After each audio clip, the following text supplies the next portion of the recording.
আসসালামু আলাইকুম। আমি মোহাম্মদ মিনহাজুর রহমান, এগ্রিকালচার অফিসার। আমিন মোহাম্মদ অ্যাগ্রো লিমিটেড থেকে বলছি।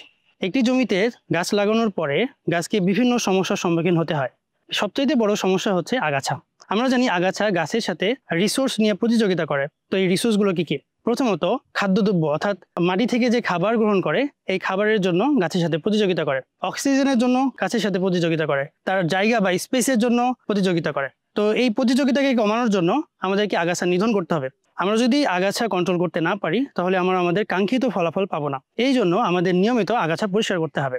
তো আগাছা পরিষ্কার করার বেশ কিছু পদ্ধতি আছে। আমরা যদি বায়োলজিক্যালি আগাছা পরিষ্কার করতে চাই তাহলে নিয়মিত গাছের গোড়া পরিষ্কার করতে হবে। এক্ষেত্রে সবচাইতে ভালো হয় যদি আমরা মালচিং করে দিতে পারি। মালচিং হিসেবে আমরা জৈব মাছ ব্যবহার করতে পারি, যেমন খড় বা ঘাস শুকিয়ে আমরা মালচিং করে গোড়ার চারপাশে দিয়ে দিতে পারি। এতে করে আগাছার গ্রোথ কমে যাবে এবং গাছ খুব দ্রুত মাটি থেকে খাদ্যদ্রব্য নিতে পারবে।